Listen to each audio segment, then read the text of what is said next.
So hello बच्चों, आज का टॉपिक है हमारा क्लास 9th का chapter number 1 matter in our surrounding. ठीक है, तो स्टार्ट करते हैं बच्चों इस चैप्टर के बिल्कुल फर्स्ट टॉपिक से, that is introduction to matter. अब देखिए बच्चों, जब मैटर नहीं थी हमारे पास, ठीक है, जब मैटर के बारे में हमें बहुत कम पता था, या ये मैं कह लूँ आपसे कि मॉडर्न साइंस जब इतनी इवॉल्व नहीं हुई थी, तो मॉडर्न साइंस के पहले जो हमारे एंशियंट फिलोसोफर्स थे, उन्होंने क्या कहा, उन्होंने कहा कि जो सारी की सारी जो चीज़ें ना अर्थ के ऊपर, वो सारी चीज़ें 5 बेसिक एलिमेंट से मिलके बनी हुई हैं। उनका क्या कहना था कि अर्थ में जितनी भी चीज़ें हैं वो बेसिक 5 एलिमेंट से मिलके बनी हुई हैं, जिनको वो पंच तत्व का नाम देते थे। ठीक है, वो चीज़ क्या थी? पहली चीज़ ज़मीन यानी अर्थ, ठीक है। सेकंड बोला उन्होंने वाटर, सेकंड क्या बोला बच्चों? वाटर। थर्ड बोला उन्होंने स्काई, ठीक है। Then air, the last one is fire. उनका कहना था कि जो पंच तत्व हैं, यही बेसिक फंडामेंटल पार्टिकल्स या बेसिक फंडामेंटल एलिमेंट्स हैं किसी भी दूसरे मैटर के लिए, या अपने सराउंडिंग में जो भी पार्टिकल्स या ऑब्जेक्ट्स दिख रहे हैं उनको, उनके बनावट के लिए। ठीक है, तो अब मॉडर्न साइंस जब इवॉल्व होती है तो हम क्या पढ़ते हैं मैटर के बारे में? ढंग से क्या पढ़ा हमने? सबसे पहले पढ़ा बच्चों मैटर की डेफिनेशन। मैटर क्या होता है? मैटर इज समथिंग, या matter is anything that can occupy space, ठीक है, that can occupy space and have some mass. ठीक है, कोई भी ऐसी चीज जो स्पेस घेरती हो, ठीक है, जो जगह लेती हो, और थोड़ा सा उसके पास मास हो। ठीक है, ये कहने का मतलब है उसके पास मास हो। ठीक है, जैसे मैं एग्जांपल आपसे एक वुडन ब्लॉक है, let's say this is a wooden block. तो वुडन ब्लॉक में ये जगह घेरेगी, जितना भी इसका वॉल्यूम होगा उतनी जगह लेने वाली है ये, प्लस ये कुछ कंस्टिट्यूएंट पार्टिकल से मिलकर बनी हुई है, तो बच्चों इसके पास मास भी होगा। तो कोई भी ऐसी चीज जो मास कैरी करती हो और वॉल्यूम के कारण वो स्पेस ऑक्यूपाई करती हो, उसे हम मैटर कंसिडर करते हैं। क्या बोलते हैं बच्चों से? मैटर। फॉर एग्जाम्पल, अगर मैं आपसे पूछूं एयर, एयर में भी पार्टिकल्स होते हैं। हाँ, पार्टिकल्स का साइज हमारे कंपैरिजन में छोटा बड़ा हो सकता है, लेकिन यहाँ पार्टिकल्स हैं, तो ये भी बच्चों मैटर का एक पार्ट होगा। Examples include air, water, stone, humans and more. ठीक है, इसमें आपसे एक चीज पूछी जाएगी कि मैटर के बारे में बताइए। ठीक है, मैटर की कैटेगरी बतानी है आपको। फॉर एग्जाम्पल, अगर आप कुछ फील कर रहे हैं, अगर आप कुछ फील कर रहे हैं, फॉर एग्जाम्पल आप हैप्पी फील कर रहे हैं, ठीक है, आप सैड फील कर रहे हैं, आप एक्साइटेड फील कर रहे हैं, तो इस इन इन केसेस में ये जो फीलिंग्स हैं, ये कहीं पे भी स्पेस ऑक्यूपाई नहीं कर रही। ठीक है, आप बोलेंगे नहीं, स्पेस ऑक्यूपाई तो कर रही है मेरे मन में, लेकिन वो स्पेस बच्चा विजिबल होना चाहिए। ठीक है, उसका कुछ फिजिकल एग्जिस्टेंस होना चाहिए। तो यहाँ पे जो स्पेस है, इसका कुछ फिजिकल एग्जिस्टेंस नहीं है, दैट मीन्स ये जो चीज़ है ये स्पेस ऑक्यूपाई नहीं कर रही है। सेकंड थिंग, मास का कोई इसके पास मतलब है नहीं। ये जस्ट जब तक आप इसको सोचोगे तब तक आपके दिमाग में बैठ रहती है। ठीक है, तो कहने का मतलब कि जो फीलिंग्स होती हैं, दे आर नॉट मैटर। ठीक है, वो मैटर बच्चों नहीं होती है। एनसीईआरटी में कैसा क्वेश्चन है, आप जाके सॉल्व कर सकते हैं उसे। ठीक है, तो फर्स्ट पॉइंट क्या था? मैटर की डेफिनेशन कि जो मैटर होता है बच्चों, that is anything that can occupy space and have some mass. ठीक है, examples air, water, stone, humans and many more. ठीक है, अब कैरेक्टरिस्टिक्स क्या होते हैं, कैसी प्रॉपर्टीज होती हैं पार्टिकल्स ऑफ मैटर? सबसे पहली प्रॉपर्टी होती है कि these are made up of tiny particles. जो भी मैटर होता है वो छोटे छोटे पार्टिकल से मिलके बना होता है। सेकंड क्या है, उनके बीच में स्पेस होता है। ठीक है, मैटर के पार्टिकल्स के बीच में स्पेस होता है। थर्ड थिंग, हमेशा मूव करते रहते हो। थर्ड थिंग क्या है बच्चों? They are always in motion. The last one is they attract each other. ठीक है, और लेट्स एग्जांपल लेते हैं, दोबारा से वुडन ब्लॉक एग्जांपल ले रहा हूँ मैं। इस वुडन ब्लॉक में जो पार्टिकल्स हैं वो कैसे हैं बच्चों? बहुत छोटे-छोटे। क्यों? क्योंकि मैंने फर्स्ट पॉइंट लिखा है, they are very tiny particles. ठीक है। सेकंड क्या है? They have space between them, as you can see, यहाँ पे इनके बीच में स्पेस है बिल्कुल। थर्ड थिंग क्या है? They are always in motion, ये हमेशा मूव करते रहते हैं। They have some kinetic energy, they possess some kinetic energy. ठीक है, ये आपस में क्या करते हैं बच्चों? मूव करते हैं। ठीक है। लास्ट थिंग, दे अट्रैक्ट ईच अदर, ये एक दूसरे को अट्रैक्ट कर देते हैं। ठीक है।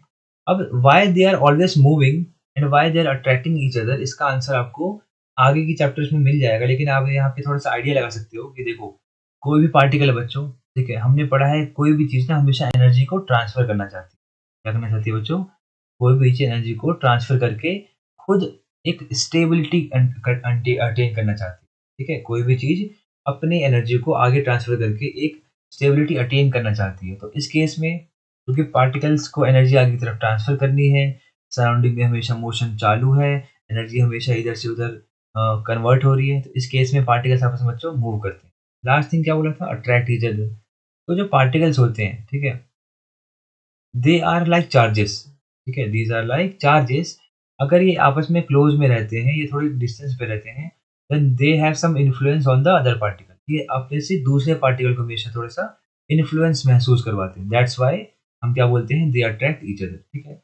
इसका कंप्लीट और डिटेल में जो रीज़न है वो आपको आगे चैप्टर्स में आई होप समझ आ जाएगा। यहाँ तक आपको इतना समझना है खाली कि जो मैटर के पार्टिकल्स होते हैं they are tiny in nature, okay, they have gap between thems, ठीक है? Between them and they are constantly moving. Last one is they attract each other, ठीक है? ये हो गया first.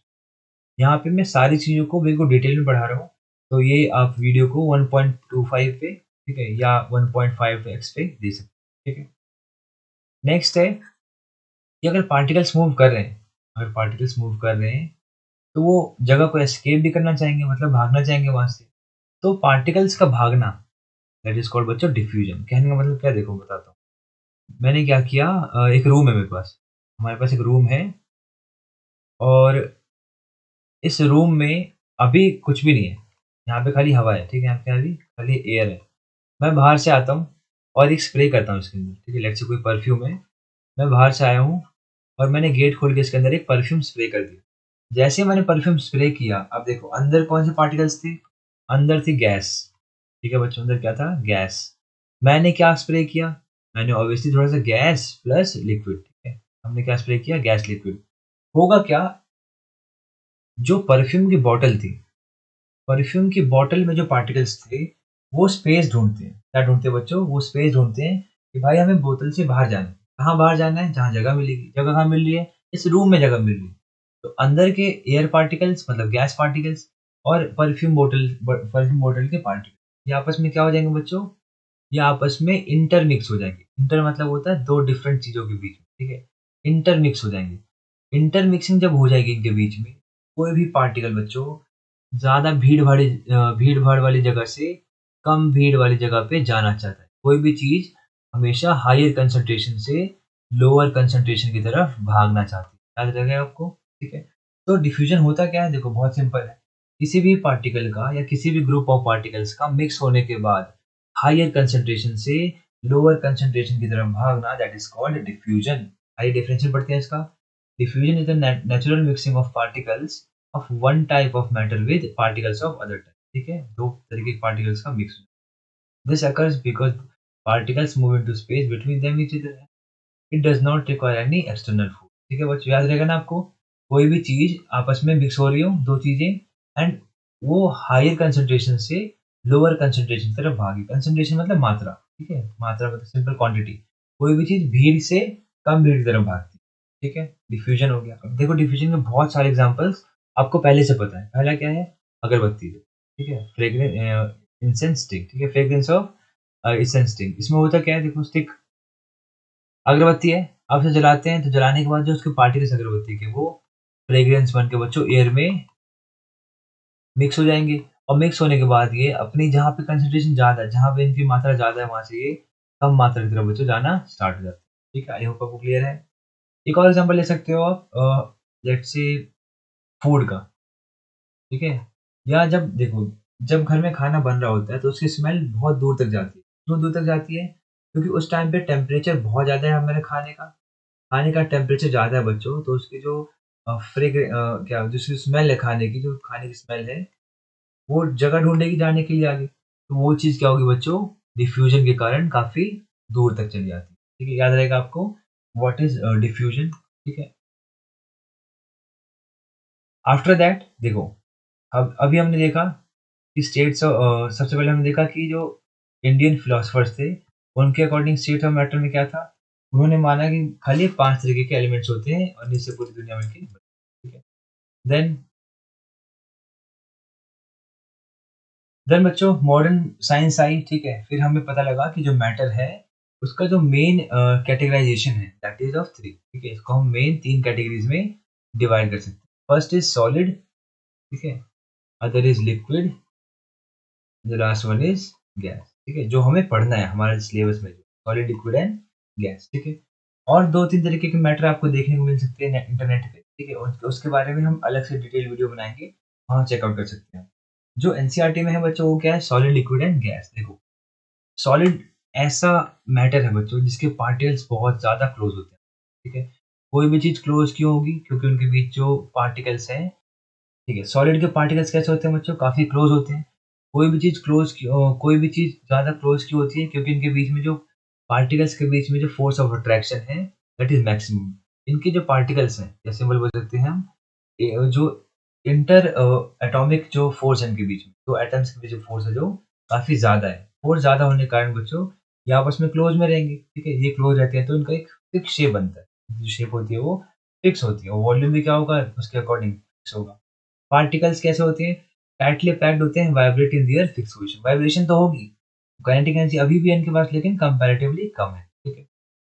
And the last one is strong attraction force जो अभी मैंने डिस्कस, ठीक है?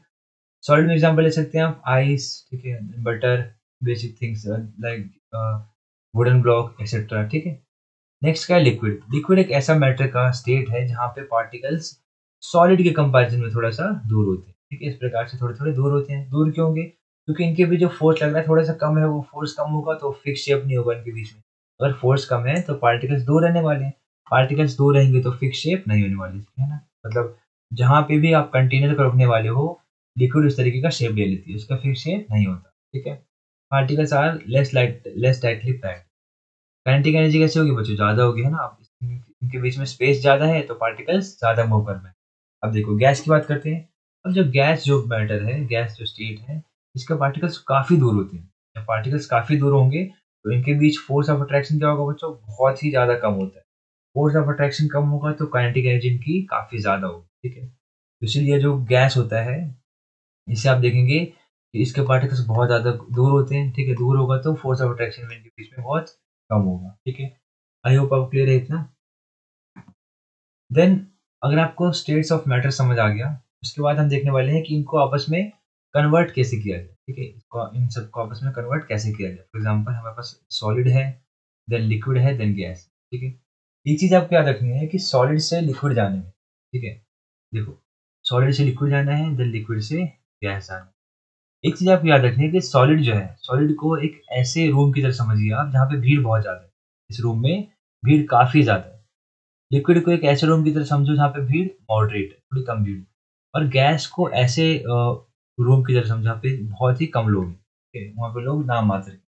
तो होता क्या है बच्चों देखो, सॉलिड में क्योंकि पार्टिकल्स बहुत क्लोज़ पहले से ही है, तो सॉलिड में आपको टेम्परेचर को बढ़ाना पड़ेगा।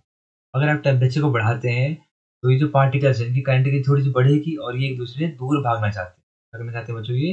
एक-दूसरे से दूर भागना चाहते हैं और उस दूर भागने की होड़ में ये कन्वर्ट हो जाएँगे आपके लिक्विड में। मतलब पार्टिकल्स थोड़े-से आगे बढ़ जाएँगे, थोड़े-से दूर हो जाएँगे, एक-दूसरे से फार अवे हो जाएँगे। उस केस में जो सॉलिड है वो डिफ़ॉर्म होके लिक्विड बन जाएगा।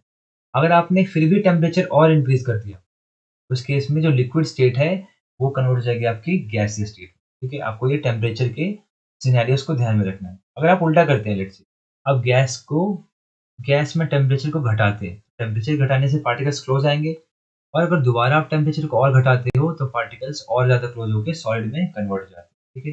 तो आई होप आपको क्लियर होगा कि टेम्परेचर से किस तरीके से ये डिपेंडेंसी होती है इनके ऊपर। टेम्परेचर बढ़ाने से पार्टिकल्स दूर जाते हैं, पार्टिकल्स दूर जाएँगे तो जो सॉलिड स्टेट है वो लिक्विड में कन्वर्ट होगी और जो लिक्विड स्टेट है वो गैस में कन्वर्ट, ठीक है? अगर हमें उल्टा जाना है तो गैस को ठंडा करना पड़ेगा आपको लिक्विफ़ाई करने के लिए, लिक्विड को ठंडा करना पड़ेगा आपको सॉलिड में कन्वर्ट करने, ठीक है? सो ये था आपका टेम्परेचर डिपेंडेंसी, ठीक है? अब इसमें पढ़ते हैं, देखो नोट्स में क्या लिखे हैं कि matter can change from one state to another by altering temperature and pressure, ठीक है? प्रेशर की बात भी करेंगे हम लोग थोड़ी देर में। पहले आप टेम्परेचर को देखिए एक बार। सेकंड क्या है? देखो अब यहाँ पे डिफरेंट प्रोसेस के नाम लिखे हुए हैं। For example condensation. जब एक गैस को कूल करते हैं हम लोग तो किसमें कन्वर्ट हो जाएगा बच्चों? लिक्विड में। इसे आप लिक्विफिकेशन, ठीक है? या तो कंडेंसेशन बोल सकते हैं। पार्टिकल्स आपस में कंडेंस हो गए हैं, बहुत ज़्यादा क्लोज आ गए, ठीक है? सेकंड क्या है? फ्रीजिंग। फ्रीजिंग समझ रहे हैं आप, लिक्विड से सीधे हम सॉलिड में जा रहे हैं। लिक्विड से सॉलिड में जाने के लिए आपको ऑब्वियस सी बात है कूलिंग करनी पड़ेगी। सब्लिमेशन एक ऐसा प्रोसेस है जिसमें आप सीधे सॉलिड से गैस या डायरेक्ट गैस टू सॉलिड आ सकते हो, ठीक है? बिना लिक्विड स्टेट में कन्वर्ट हुए। तो इसमें एग्जांपल क्या होगा आपका? ड्राई आइस एंड कैम्फर, ठीक है? Last is evaporation. इवेपोरेशन एक ऐसा प्रोसेस है जो बहुत ही ज़्यादा इंपॉर्टेंट है इस चैप्टर के पॉइंट ऑफ व्यू। ये क्या बोलता है कि कोई भी लिक्विड है अगर उसे वेपर फेज में कन्वर्ट होना है तो हम क्या करेंगे? उसे टेम्परेचर बढ़ाना पड़ेगा, ठीक है कि नहीं? अब लिक्विड है, लिक्विड का टेम्परेचर बढ़ाओगे तो गैस स्टेट में कन्वर्ट हो जाती है, दैट इज कॉल्ड इवेपोरेशन। ठीक है, अब देखिए बच्चों, हमने यहाँ पढ़ा था कि जो स्टेट्स ऑफ मैटर इनको कन्वर्ट करने के लिए हम टेम्परेचर को घटा सकते हैं, बढ़ा सकते हैं। अगर हम प्रेशर के रिस्पेक्ट में देखा जाए, तो प्रेशर में क्या होगा, देखो सॉलिड है, अगर सॉलिड के पार्टिकल्स का प्रेशर घटाया जाए, अगर प्रेशर घटाया जाए तो ये दूर भागेंगे। और लिक्विड है, लिक्विड के पार्टिकल्स का प्रेशर घटाया जाए तो भी ये थोड़े से दूर भागने चाहिए। लेकिन अगर हमने गैस के पार्टिकल्स का प्रेशर बढ़ाया, तो बच्चों प्रोसेस क्या हो जाएगा, प्रोसेस रिवर्स हो जाएगा। प्रेशर बढ़ाने पे ये स्टेट, गैसीय स्टेट लिक्विड में चली जाती है, और दोबारा प्रेशर बढ़ाने पे ये लिक्विड स्टेट सीधे सॉलिड में चली जाती है। एक चीज़ आपको ध्यान रखनी है कि टेम्परेचर, ठीक है, एंड प्रेशर ये हमेशा अलग-अलग से काम नहीं करते। फॉर एग्ज़ाम्पल, आपको खाली प्रेशर बढ़ाने से कोई, हो सकता है कि काफ़ी केसेज़ आपको ऐसे मिले कि खाली प्रेशर बढ़ाने से वो चीज़ कन्वर्ट नहीं हो रही हो आपस में, ठीक है? तो ये आपस में कैसे होते हैं बच्चों? आपस में ये डिपेंडेंट भी होते हैं, आपको याद रखना है कि temperature, pressure and volume as well, ठीक है? टेम्परेचर, प्रेशर एंड वॉल्यूम आपस में डिपेंडेंट भी होते हैं, तो आपको किसी एक वेरिएबल को चेंज करके ये एक्सपेक्ट नहीं करना है कि आप स्टेट बदल सकते हैं, ठीक है? ये आपस में कैसे होते हैं बच्चों? आपस में डिपेंडेंट होते हैं। तो कई केसेस में आपको, इनफैक्ट काफ़ी केसेस में आपको ऐसा देखने को मिलेगा कि किसी एक वेरिएबल को कम ज़्यादा करने से पूरे पूरे आउटकम में ज़्यादा चेंज नहीं दिख रहा है आपको, ठीक है? आगे चेक करते हैं। प्रॉब्लम आ रही थोड़ी-सी। नेक्स्ट है कि टेम्परेचर की यूनिट्स क्या होती है, ठीक है? यूनिट्स मतलब इकाई, आप नापते हैं किसमें हो टेम्परेचर को? देखो टेम्परेचर, अगर आपसे कोई पूछे कि आप बुखार किसमें नापते हैं, फीवर किसमें नापते हैं, क्या बोलेंगे आप? फ़ारेनहाइट में नापते हैं। जो नापते हैं फ़ारेनहाइट में। सिमिलरली जो साइंटिफिक जो इसको साइंटिफिक यूज़ में हम टेम्परेचर की यूनिट लेते हैं, दैट इज़ डिग्री सेल्सियस, ठीक है? अब याद रखना एक बात आपको, ये चीज़ कि 0 degree Celsius equals to 273 Kelvin, ठीक है? 0 डिग्री सेल्सियस मतलब क्या होगा कि केल्विन में इसका स्केल है 273, और इसमें आप अगर एडिशन सब्ट्रैक्शन करते हो तो सामने भी आपको सेम चीज़ रिपीट करनी पड़ेगी। एग्ज़ाम्पल, अगर मैं बोलूँ आपसे कि 5 डिग्री सेल्सियस में, सॉरी, 5 डिग्री सेल्सियस में आप बताओ कि कितने केल्विन होंगे, ठीक है? लेट्स से 5 डिग्री सेल्सियस को इक्विवेलेंट करो इसके। अब करना क्या आपको, यहाँ पे मैंने 5 ऐड किया, तो यहाँ पे आपको 5 ऐड करके 273 प्लस 5 कर दो, ये बन जाएगा आपका 278 केल्विन। सिमिलरली अगर मुझे इसमें माइनस करना हो, लेट्स से मैं माइनस 10 डिग्री सेल्सियस की बात कर रहा हूँ, तो आप माइनस कर दो यहाँ पे 10, तो 10 माइनस करने के बाद ये बन जाएगा आपका 263 केल्विन, ठीक है? इस प्रकार से आपको क्वेश्चन मिलेंगे, एग्जाम में भी मिलेगा आपको और एनसीईआरटी में भी क्वेश्चन है। अब इसके बाद आता है बच्चों इफेक्ट ऑफ टेम्परेचर, ठीक है? मैंने अभी जस्ट बताया था आपको कि टेम्परेचर बढ़ाने घटाने से आप स्टेट ऑफ मैटर में बदलाव देख सकते हैं। फर्स्ट क्या होगा, जब टेम्परेचर को बढ़ाते हैं पार्टिकल्स एनर्जी गेन करेंगे, फोर्स ऑफ अट्रैक्शन के बीच में क्या हो जाएगा, कम हो जाएगा। कम हो जाएगा तो पार्टिकल्स दूर भागना स्टार्ट हो जाएंगे। सब्सटेंस चेंज कैसे होगा, सॉलिड टू लिक्विड, ये हम पढ़ चुके हैं, ठीक है? मेल्टिंग पॉइंट क्या होता है बच्चों, ऐसा पॉइंट जहाँ पे सॉलिड जो है वो लिक्विड में कन्वर्ट होना स्टार्ट हो जाता है। और ice the melting point is 0 degree Celsius, ठीक है? बॉइलिंग पॉइंट क्या होगा, ऐसा ऐसा टेम्परेचर जहाँ पे लिक्विड गैसीय स्टेट में जाना स्टार्ट हो जाता है, ठीक है? तो एग्जाम्पल वाटर की बात करें, तो वाटर का बॉइलिंग पॉइंट कितना होगा, 100 डिग्री सेल्सियस। 100 डिग्री सेल्सियस पे जो लिक्विड वाटर है वो गैसियस वाटर में या वाटर वेपर्स में कन्वर्ट होना स्टार्ट हो जाता है। आफ्टर दैट एक चीज होती है लेटेंट हीट, ठीक है? Latent heat of fusion and latent heat of vaporisation. बच्चों लेटेंट का मतलब होता है हिडन, लेटेंट का मतलब होता है हिडन या छिपी हुई चीज, कोई भी चीज जो अभी तक छिपी हुई थी, that is called latent. For example, जैसे सॉलिड है, ठीक है? कोई भी चीज सॉलिड है, ये सॉलिड है और मैं सॉलिड को बोल रहा हूँ कि तुम लिक्विड में कन्वर्ट हो जाओ, किसमें कन्वर्ट हो जाओ, लिक्विड में। और ये अभी नॉर्मल टेम्परेचर पे, लेट्स से अगर क्या बोलते हैं, बाहर का रूम टेम्परेचर, अगर लेट्स से अभी के टाइम पे मैं बोलूँ कि मेरे, लेट्स से यहाँ पे आसपास सराउंडिंग का टेम्परेचर 10 डिग्री सेल्सियस है, ठीक है? रूम टेम्परेचर थोड़ा सा कम है, लेट्स। तो इस टेम्परेचर पे इस सॉलिड का टेम्परेचर भी 10 डिग्री सेल्सियस, लेकिन मैं चाहता हूँ कि ये सॉलिड लिक्विड में कन्वर्ट हो जाए। इस केस में क्या होगा, ये सॉलिड क्या बोलते हैं, ये सॉलिड जो पार्टिकल या मैटर जो है, ये आपसे कुछ डिमांड करने वाला है। क्या करने वाला है? ये आपसे कुछ डिमांड करने वाला है। किस सेंस में? ये आपसे बोलेगा कि मुझे कुछ एक्स अमाउंट ऑफ हीट चाहिए। क्या चाहिए मुझे?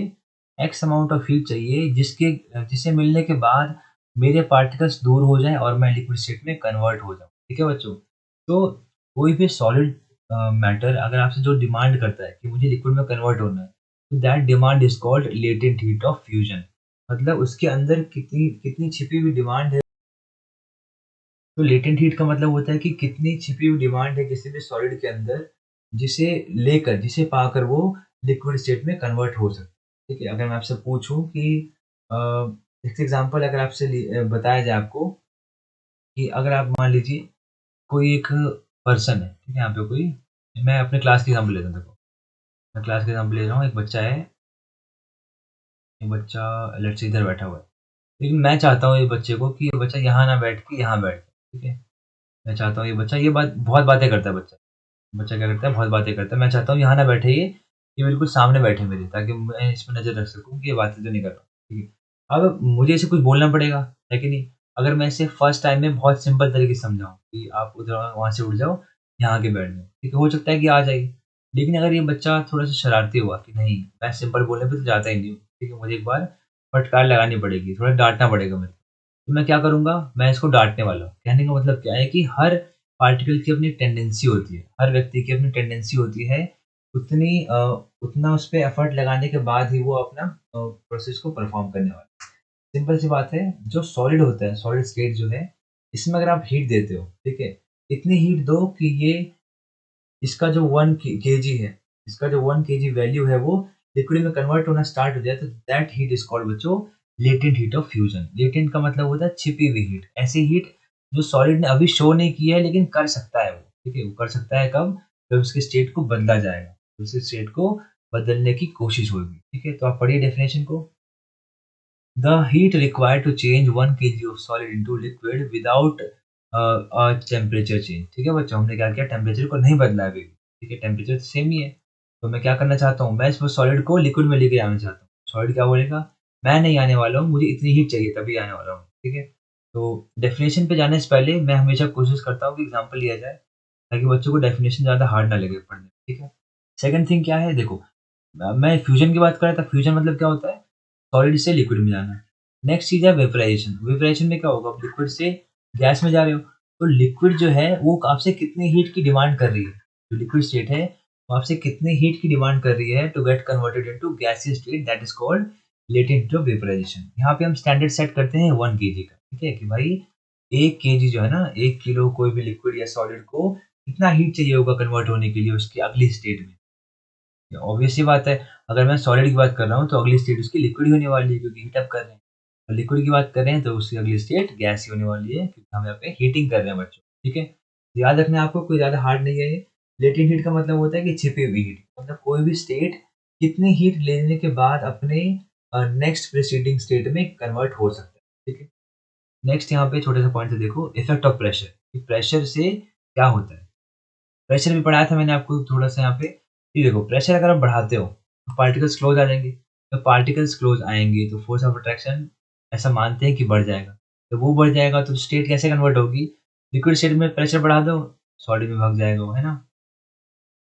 गैस में बढ़ा दो प्रेशर, लिक्विड में भाग जाएगा। दोबारा बढ़ा दो तो सॉलिड में कन्वर्ट हो जाएगा। तो they can state the change. Example क्या है? कार्बन डाइऑक्साइड कंप्रेस करने पे वो ड्राई गैस में कन्वर्ट हो जाता है। यहाँ पे एक चीज़ आपको याद रखनी है, जो मैंने बताई थी कि temperature, pressure and volume, these are variables, ठीक है बच्चों? These are variables. तो आपको किसी भी रैंडम केस में इन तीनों को अचानक से चेंज करके आप ये एक्सपेक्ट नहीं करेंगे कि वहाँ पे कोई बदलाव देखने को मिल जाएगा आपको, ठीक है? कभी-कभी क्या होता है, ये आपस में डिपेंडेंट भी होते हैं। आप टेम्परेचर घटा रहे हो, फिर भी हो सकता है कि स्टेट चेंज ना हो रही हो, ठीक है? इसके बारे में हम बड़ी क्लास में पढ़ते हैं। अभी आपको इतना ध्यान रखना है कि प्रेशर बढ़ाने पे पार्टिकल्स क्लोज़ आते हैं, प्रेशर घटाने पे पार्टिकल्स दूर भागते हैं, ठीक है?